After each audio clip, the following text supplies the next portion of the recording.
and it said, oh, that's an invalid law, unconstitutional, out it goes.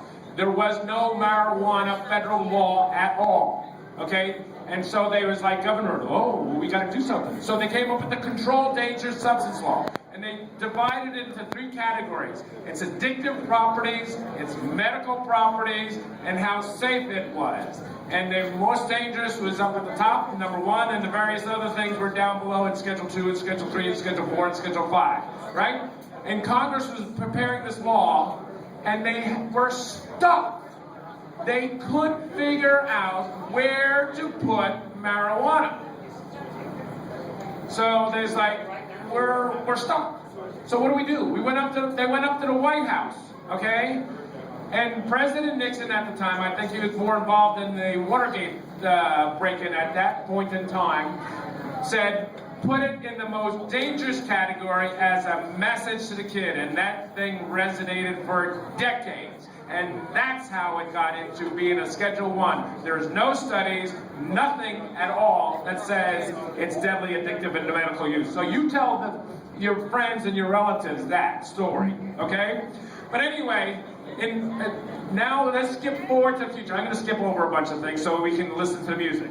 But in 1996, 3 states made medical marijuana laws, okay?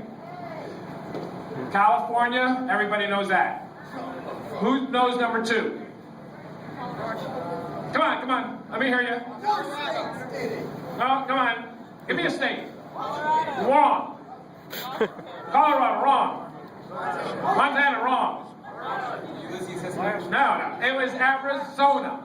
And it was very interesting that some of you older people in here might actually recognize who the honorary chairman of Prop 200 in Arizona was.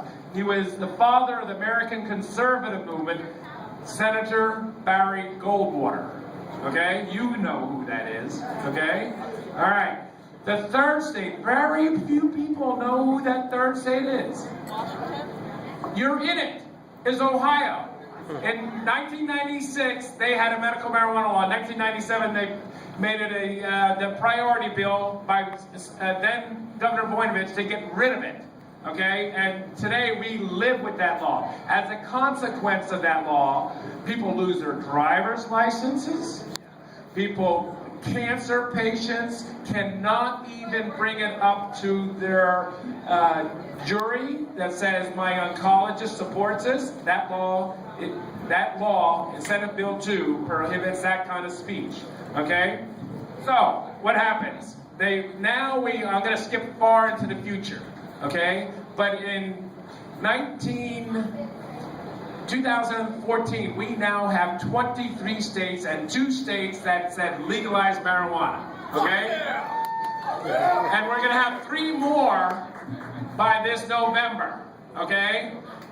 But very interesting. I like reading the paper. I like reading history. Okay? But in today's paper, there was 25 years ago, okay, President Bush, the first one, came out with the war on drugs again. Okay, he kind of redoubled on what Nixon said.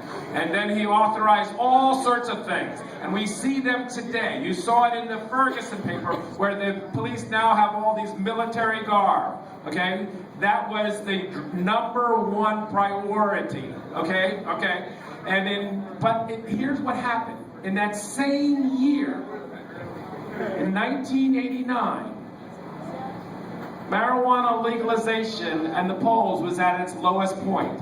But ever since then, it only went up and up and up and up. And there's a reason why. It's because the internet came into people's homes and they found out the truth that marijuana is not addictive, not deadly, without medical use. Okay? So remember that. Now, I'm just going to give you a couple things.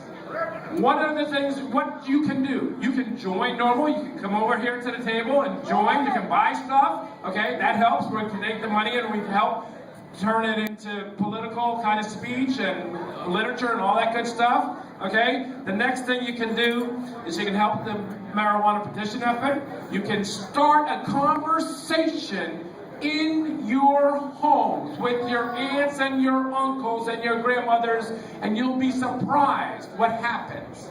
okay? Because you get that dialogue going and things will happen, okay? So you need to ask here. Now, here's something very important, and it's very timely, and it's going to happen within 2 months. Democrats and Republicans want your vote.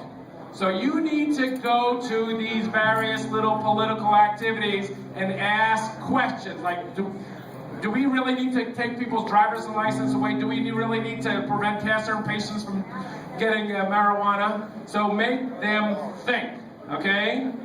So over on our table we have like little facts, little questions, okay, that you can ask. But here's the $10 thing. What did I start with? I said marijuana prohibition's gonna end. Now the question to you is, what are you going to do? Are you gonna simply like a Facebook? Woo! Okay, big deal. Or are you gonna do something? So get out there and do something, and let's have a good hand for the Mammoth. Grandma!